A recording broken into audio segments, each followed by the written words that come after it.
दोस्तों नमस्कार।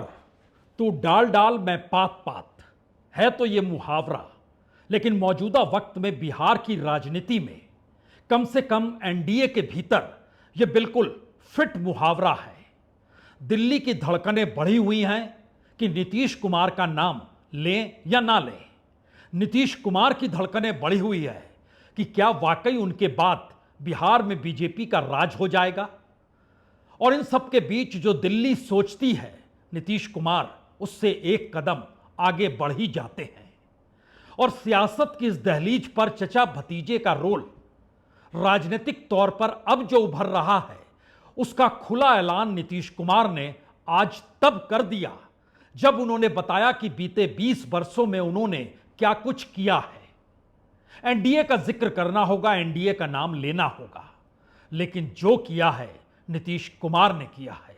और नीतीश कुमार के इर्द गिर्द अगर 2025 का यह विधानसभा चुनाव घुमड़ रहा है तो फिर कितनी भी बिसात बीजेपी बिछाती चली जाए, नीतीश कुमार बार बार उसमें सेंध लगा ही देते हैं। और यह महक और यह खुशबू बकायदा तेजस्वी यादव को लगने लगी है। तेजस्वी यादव इसलिए रैलियों में अब सिर्फ एक ही सवाल कहते हैं, क्या तेजस्वी यादव ने आपका कोई नुकसान किया है? और क्या आप एक मौका तेजस्वी यादव को देना चाहते हैं? इसके बाद हवा में हाथ लहराकर वह उन युवाओं को अपने साथ खड़ा हुआ देखना चाहते हैं जहां पर शब्द नहीं है, सिर्फ जोश है। और उस जोश के पीछे महागठबंधन का वो चेहरा है जिसके आसरे कांग्रेस भी खड़ी है, सीपीआई सीपीआईएमएल भी खड़ी है। यानी सियासत की एक ऐसी राजनीति इस दौर में चल निकली है जहां पर एनडीए के भीतर महागठबंधन के साथ एक नई परिस्थिति बीजेपी को इसलिए परेशान कर रही है क्योंकि वह नीतीश का नाम छोड़ नहीं सकती है, लेकिन नीतीश का नाम वह निगल भी नहीं सकती है। और शायद इसीलिए आज पहली बार नीतीश कुमार को लग गया, जब मैनिफेस्टो जारी हो रहा था तब उन्होंने चुप्पी ओढ़ ली या उड़ा ली, या उनको उड़ा दी गई। अब जनता समझ ले। जब प्रधानमंत्री मोदी की रैली होती है उस वक्त नीतीश कुमार क्या कहें क्या नहीं कहें, यह कौन लिखकर दे देता है। और जो देता है उसमें प्रधानमंत्री मोदी की अगर मौजूदगी मंच पर साथ है तो वह उधर देखेंगे ही, जिक्र करेंगे ही। लेकिन कभी भी किसी भी जुबान से कम बीजेपी के मुंह से यह निकला नहीं कि नीतीश कुमार हमारे सीएम हैं, सीएम रहेंगे। तो नीतीश कुमार ने आज खुले तौर पर इस बात का एहसास अपने वोटरों को, बिहार को और बिहार की राजनीतिक परिस्थितियों को करा दिया कि वह जा रहे हैं, लेकिन बीजेपी के हाथों में सौंप कर कुछ भी नहीं जा रहे हैं। जो किया है उन्होंने किया है, जनता ये तय कर ले, समझ ले। पिछले 11 वर्षों से प्रधानमंत्री नरेंद्र मोदी जरूर हैं जिसको बार बार अमित शाह बिहार में हर रैली में दोहरा रहे हैं, लेकिन नीतीश कुमार जानते हैं 2005 से 2025 तक की यात्रा में वो कहां गए, कहां रुके, कहां ठहरे, क्या काम उन्होंने किया। तो आज 3.5 मिनट का उनका जो संबोधन है उसके शुरुआती हिस्से को पहले आप सुन लीजिए, फिर बात होगी कि बिहार की राजनीति की यह दिशा कहीं बीजेपी को उस दिशा में तो नहीं ले जा रही है जहां पर बीजेपी जो सोचती रही कि बिहार की राजनीति में वह सेंध नीतीश के चेहरे के आसरे लगा लेगी। दरअसल नीतीश खुद कहीं आरजेडी के साथ तो नहीं खड़े हैं। बिहार के मेरे प्यारे भाइयों एवं बहनों, आपने मुझे वर्ष 2005 से लगातार बिहार के लोगों की सेवा करने का मौका दिया है।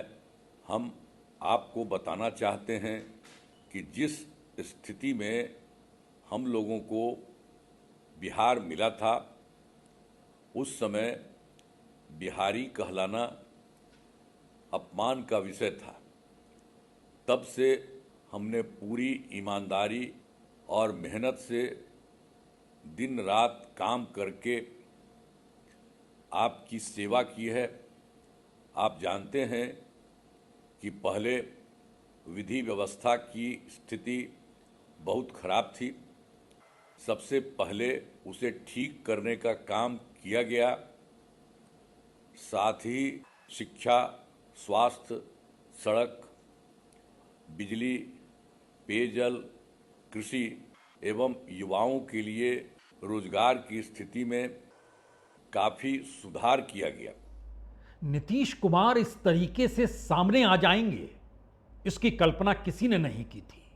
किसी से नहीं का मतलब चिराग पासवान भी है, इसका मतलब उपेंद्र कुशवाहा भी है, इसका मतलब अमित शाह भी है, और इसका मतलब बीजेपी की वह पूरी टीम है जो लगातार लगी हुई है कि दरअसल नीतीश कुमार के नाम, उनके सुशासन के साथ साथ प्रधानमंत्री मोदी का नाम चस्पा कर दिया जाए। और वो चस्पा होगा या नहीं होगा, लेकिन बिहार की जिन 67 सीटों पर टकरा रहे हैं आरजेडी और नीतीश कुमार, उन जगहों पर जिस तरीके से जो रैली अब हो रही है उसमें नीतीश की गैर मौजूदगी है। उसमें तेजस्वी यादव के मूवमेंट बड़े हो चले हैं, लेकिन उन मूवमेंट से ज्यादा बड़ी बात यह है कि तेजस्वी यादव कुछ भी कहते नहीं हैं और नीतीश कुमार को कुछ कहने नहीं दिया जा रहा है। तो शायद इसीलिए 3.5 मिनट का यह पूरा का पूरा वक्तव्य उन्होंने देखकर जारी किया, पढ़ते हुए, कैमरे में देखकर। टेलीप्रॉम्प्टर पर लिखा हुआ होगा, लेकिन उसके एक एक शब्दों के आश्रय जिन बातों को और जिस बिहार को लेकर वो लगातार ये कहने से चूके नहीं कि मैंने अपने लिए कुछ नहीं किया, मैंने अपने परिवार के लिए कुछ नहीं किया, उसके पीछे का दर्द यह भी है कि बेटे ने तो कहा था चचा से, चचा का मतलब यहां पर अंकल है और अंकल का मतलब अमित शाह है, प्रधानमंत्री मोदी है, कि आप मेरे पिता यानी नीतीश कुमार को मुख्यमंत्री के तौर पर ऐलान तो कर दीजिए। नहीं किया गया। अगुवाई के तौर पर नाम रखा गया नीतीश कुमार का। यहां पर दूसरा बड़ा सवाल यह है, क्या वाकई एनडीए के भीतर घमासान नीतीश कुमार के इस वक्तव्य के बाद लग गया और मशक्कत शुरू हो गई कि खुद चिराग पासवान सामने आए। बीजेपी नहीं कहेगी, लेकिन चिराग पासवान 2 बातों का जिक्र करना शुरू कर दें। पहली बात तो यही कि नीतीश कुमार ही मुख्यमंत्री होंगे, बीजेपी बोले या ना बोले, इसका जिक्र उन्होंने कई इंटरव्यू में कर दिया। दूसरी बड़ी बात थी कि बताइए, एनडीए एकजुट है, जो 2020 में एकजुट नहीं था। 2020 में चिराग पासवान अलग थलग खड़े थे। हालांकि उनको एक ही सीट पर जीत मिली थी, लेकिन उन्होंने लगभग सभी सीटों पर अपने उम्मीदवारों को खड़ा किया था। लगभग 70% से ज्यादा सीटों पर उनके उम्मीदवार थे। जीत एक ही सीट पर मिली। कुशवाहा भी उस वक्त एनडीए के साथ नहीं खड़े थे। हां, उस वक्त वीआईपी पार्टी जरूर खड़ी थी, जो इस वक्त महागठबंधन में जा चुकी है। तो उस वक्त में बिखराव, इस दौर की यूनिटी, क्या ये कोई मंत्र है? नीतीश कुमार जिस दिशा में बढ़ रहे हैं, तो चिराग पासवान के जरिए अब इस बात का खुले तौर पर जिक्र होना चाहिए कि एनडीए एक है, बिखरा हुआ नहीं है। चिराग पासवान को आज ये सब कुछ कहने के लिए सामने आना पड़ा। देखिए, 2020 का अगर मैं उदाहरण दूं, 2020 में डिवाइडेड एनडीए था और यूनाइटेड महागठबंधन था। 2020 में जहां मैं अकेले चुनाव लड़ रहा था, उपेंद्र जी अलग चुनाव लड़ रहे थे, तो एक बिखराव एनडीए के भीतर ही था। उसके बावजूद, भले थोड़े मार्जिन से ही सही, बट उसके बावजूद भी हम लोगों ने 2020 में भी एनडीए ने सरकार बनाई। बट आज की तारीख में तो परिस्थिति एकदम उसके ठीक विपरीत है। आज यूनाइटेड एनडीए है और डिवाइडेड महागठबंधन है, जो फ्रेंडली फाइट चल रही है। सिर्फ चिराग पासवान ही क्यों, खुद अमित शाह को भी कहना पड़ रहा है, हम 5 पार्टियां हैं, एकजुट हैं, हम पांडव हैं, हम बिल्कुल एक दूसरे के साथ खड़े हैं। यानी वो एनडीए जो 2014 में सरकार जब बहुमत के साथ बीजेपी बनाती है, नरेंद्र मोदी प्रधानमंत्री बनते हैं, और जब अटल बिहारी वाजपेयी इस देश के प्रधानमंत्री बने, 96 याद कर लीजिए या 98 याद कर लीजिए या 99 याद कर लीजिए, एनडीए का जिक्र तो बहुत पुराना है। लेकिन फिर ऐसा क्या है कि बार बार हम सभी एक साथ हैं और एक साथ ही एनडीए इस चुनाव में जीत हासिल करेगा, यह सब बोलने बताने की जरूरत, और उसके साथ नीतीश कुमार का जिक्र होगा तो फिर प्रधानमंत्री मोदी का भी जिक्र होगा। तो दोनों को एक साथ खड़े करने की स्थिति में क्यों अचानक अमित शाह हर रैली में आ चुके हैं? मैसेज क्या वाकई नीतीश कुमार ने दे दिया है? बिहार में मुख्यमंत्री तो वही होंगे, और अगर मुख्यमंत्री वो नहीं होंगे एनडीए की तरफ से, तो फिर महागठबंधन उन्हें मुख्यमंत्री बना देगा। अगर ऐसा परिणाम निकल कर आता है जिसमें महागठबंधन अपने बूते नहीं लेकिन नीतीश के बूते उनकी सरकार बन जाएगी, तो नीतीश खिसक जाएंगे। शायद उससे बड़ा मैसेज इस बार है, मुख्यमंत्री बनेगा तो छत्रप ही बनेगा, और एक छत्रप वो खुद हैं, दूसरे छत्रप तेजस्वी यादव हैं। और इसीलिए तेजस्वी यादव अब कुछ कहते नहीं हैं, किसी बात का जिक्र नहीं करते हैं सिवाय इसके कि एक मौका दे दीजिए, सत्ता में आ जाएंगे, 20 महीने के भीतर सबको नौकरी मिल जाएगी, 20 दिन के भीतर नोटिफिकेशन जारी हो जाएगा, हर घर में सरकारी नौकरी होगी। ध्यान दीजिए, कमोवेश हर रैली में इस बात का जिक्र करने लगे हैं। लेकिन नीतीश कुमार जब से खुलकर सामने आए हैं, तेजस्वी यादव ने यह मान लिया है कि अब बिहार का वोटर समझ चुका है। उसे समझ में आने लगा है कि दरअसल बिहारी और बाहरी का मतलब क्या है, बिहारी और गुजराती का मतलब क्या है, सरकारी नौकरी देने का वादा और नौकरियों का प्रलोभन के बीच का अंतर क्या है। जो सुविधाओं का जिक्र महागठबंधन की तरफ से किया जा रहा है और जिस बात का जिक्र सुविधाओं से लैस होकर लाभार्थियों की तादाद बढ़ाने की दिशा में बीजेपी कर रही है, दोनों के बीच का अंतर क्या है। और शायद इसीलिए अब किसी रैली में तेजस्वी बहुत बोलते नहीं है, क्योंकि नीतीश कुमार तो सारी बात कह गए हैं।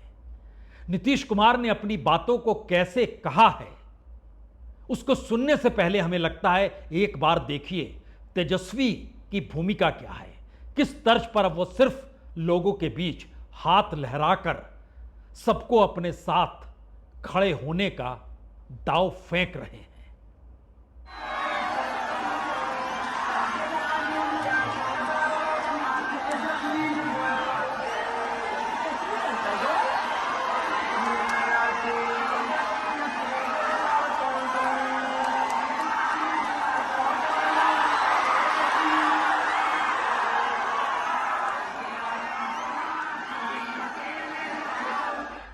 तो चुनाव प्रचार के इन पन्नों को आप अब पलटना शुरू कर दीजिए। पहला पन्ना अपनी भूमिका के साथ नीतीश कुमार ने लिख दिया। दूसरा पन्ना चिराग पासवान निकल कर आए, जिन्होंने बताना शुरू कर दिया कि हम सभी एकजुट इस बार हैं, जो 2020 में नहीं थे, और जब नहीं थे तब भी सत्ता में आ गए, तो अब एकजुट हैं तो कहां से कहां पहुंच जाएंगे। तीसरा पन्ना तेजस्वी यादव का है, जो ये समझ चुके हैं कि दरअसल बिहार का वोटर बिहार और बाहरी के अंतर को अब जान चुका है। बहुत सारी लकीरों को वो पढ़ने लगा है, वो जान चुका है कि नीतीश कुमार का दर्द क्या है। इसीलिए अब अपने भाषणों पर उन्होंने भी लगाम लगा ली है और इशारों इशारों में वोटरों से बात तेजस्वी करने लगे हैं। और ये तमाम पन्ने जो है वो दिल्ली की धड़कनों को बढ़ा रहे हैं। प्रधानमंत्री मोदी कल पटना में रोड शो करेंगे। उस रोड शो में कौन सी भीड़ जमा होगी, उस भीड़ के आश्रय कौन सी उम्मीद बीजेपी बनाएगी, क्योंकि पटना के इर्द गिर्द और पटना के भीतर जो वोट बैंक है वो बीजेपी का वोट बैंक है, वो ज्यादातर कायस्तों की मौजूदगी है। लेकिन कायस्त को भी उम्मीदवार आपने बनाया या नहीं बनाया, यह भी पटना से लेकर पटना सिटी तक यह आवाज गूंजने लगी है कि दरअसल बीजेपी धोखा फरेब तो नहीं कर रही है। वो दौर अलग था जब रविशंकर प्रसाद थे, वो दौर अलग था जब शत्रुघ्न सिन्हा पार्टी में थे, वो दौर अलग था जब कोई मोदी नाम का शख्स भी बिहार का नेता हुआ करता था। इस दौर में तो सम्राट है, इस दौर में नित्यानंद राय है, लेकिन चलती किसकी है और चलाएगा कौन और हाँकेगा कौन, और बताएगा कौन? यह क्या वाकई दिल्ली के हाथ में है? और यह सवाल बिहार के वोटरों के बीच है या फिर एनडीए के भीतर मची धमाचौकड़ी में जो नीतीश कुमार ने अपने वक्तव्यों के जरिए यह बतला दिया कि वही थे जो बिहार को पटरी पर लेकर आए, जो इस वक्त दावा कर रहे हैं उनके साथ खड़े होकर, और यह कहने से चूक नहीं रहे हैं कि वो ना होते तो कुछ ना होता, तो ऐसा कुछ भी नहीं है। शायद इसीलिए इस बार तो बकायदा देश के गृह मंत्री, बीजेपी के चाणक्य खुद को मानने वाले अमित शाह किस अंदाज में क्या कह रहे हैं आप भी सुनिए, हैरत में आ जाइएगा। अब यह सब कहने की नौबत आ चुकी है। यहां पर 6 नवंबर को पहले फेज में ही चुनाव है। आपको 6 नवंबर को ये तय करना है कि बिहार किसके हाथ में रहेगा। 15 साल तक जंगल राज फैलाने वाले हाथों में रहेगा या 20 साल तक सुशासन देने वाले एनडीए के हाथ में रहेगा। 20 साल तक नीतीश बाबू ने और 11 साल से नरेंद्र मोदी जी और नीतीश बाबू ने बिहार के विकास के लिए कोई कसर नहीं छोड़ी है। एनडीए के पांचों दल 5 पांडवों की तरह एक साथ मिलकर इस चुनाव के मैदान में उतरे हैं। अब सवाल तो यह भी है कि जब अमित शाह ने भी एक पन्ना अपना जोड़ दिया कहते हुए कि एकजुटता, प्रधानमंत्री मोदी, नीतीश कुमार की मौजूदगी, सबका एक साथ चलना जीत की गारंटी है और वोटर तय करे, तो आखिरी पन्ना खुद नीतीश कुमार ने आज ये कहकर लिख दिया कि दरअसल उनकी मौजूदगी 2005 से लेकर अभी तक जो है उसमें उनकी मौजूदगी का मतलब आने वाले वक्त में भी उन्हीं का मुख्यमंत्री बनना होगा, वोट उन्हीं को देना होगा, क्योंकि जिस सफर पर बिहार निकला है उस सफर से कई मौकों पर वह डिरेल्ड भी हुआ है और एक डिरेल्ड बिहार उन्हें मिला भी है। यह हिम्मत और ताकत बीजेपी में नहीं है। यह हिम्मत और ताकत बीजेपी में तब होती जब अटल बिहारी वाजपेयी का दौर होता। 2005 के चुनाव में अटल बिहारी वाजपेयी जब नीतीश कुमार के चुनाव प्रचार में साथ खड़े हुए तो उनके निशाने पर उस वक्त आरजेडी नहीं थी। उनके निशाने पर उस वक्त नीतीश कुमार थे, एक पॉजिटिविटी के साथ थे, जो कि एग्रीकल्चर मिनिस्टर भी रह चुके थे और रेल मिनिस्टर भी रह चुके थे और जिम्मेदारियों को अपने कांधे पर उठाकर चलते थे। इसीलिए बिहार जब 2005 में उन्हें मिला तो उन्होंने बिहार की मुसीबतों का पूरे अपने कांधे पर उठा लिया और उस राजनीति को जिस लिहाज से बीते 20 वर्षों में उन्होंने किया, आज सारी जमा पूंजी उन्होंने अपने 3.5 मिनट के भाषण में यह कहकर रख दी कि दरअसल इतना कुछ किया, सब कुछ किया, अपने हिस्से में कुछ भी नहीं लिया और इस बार मौका साथ खड़े होने का है। किसके साथ? हमारे साथ, यानी नीतीश कुमार के साथ। तो नीतीश कुमार के साथ कौन नहीं खड़ा है? बीजेपी नहीं खड़ी है, चिराग पासवान नहीं खड़े हैं, कौन नहीं खड़ा है? यह सवाल इन्हीं शब्दों के बीच है जिसका जिक्र आज वो बार बार करते चले गए अपने भाषण के बीच में। हम आपको बताना चाहते हैं कि हमने शुरू से ही समाज के सभी तबकों का विकास किया है, चाहे हिंदू हो, मुस्लिम हो, अपर कास्ट हो, पिछड़ा हो, अति पिछड़ा हो, दलित हो, महादलित हो, सभी के लिए काम किया गया है। हमने अपने परिवार के लिए कुछ नहीं किया। अब बिहारी कहलाना अपमान का नहीं, सम्मान की बात है। नीतीश कुमार ने एक बार भी नाम लालू यादव का नहीं लिया। नीतीश कुमार ने एक बार भी नाम तेजस्वी यादव का नहीं लिया। नीतीश कुमार ने एनडीए का नाम जरूर लिया, बीजेपी का नाम जरूर लिया और दिल्ली में बैठी हुई मोदी सत्ता का जिक्र जरूर किया। नाम क्यों नहीं लिया, जबकि बीजेपी और एनडीए के तमाम दूसरे सहयोगियों के निशाने पर तेजस्वी यादव और लालू यादव का कालखंड है? तो जरा आखिर में उस गणित को समझ लीजिए जो एक मैसेज है कि बिहार में वोट ट्रांसफर अगर गठबंधन के बीच नहीं होगा तो क्या होगा, और नीतीश कुमार से ज्यादा इसमें माहिर कोई है नहीं।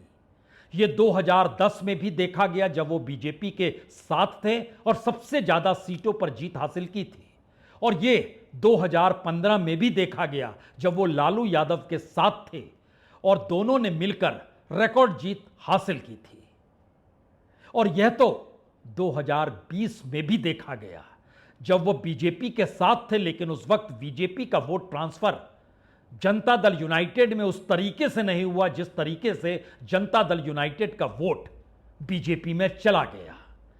इसीलिए बीजेपी कम सीटों पर लड़कर भी 74 सीटें जीत गई और नीतीश कुमार ज्यादा सीटों पर लड़कर भी सिर्फ 43-45 के बीच ही गिनते रह गए उंगलियों पर।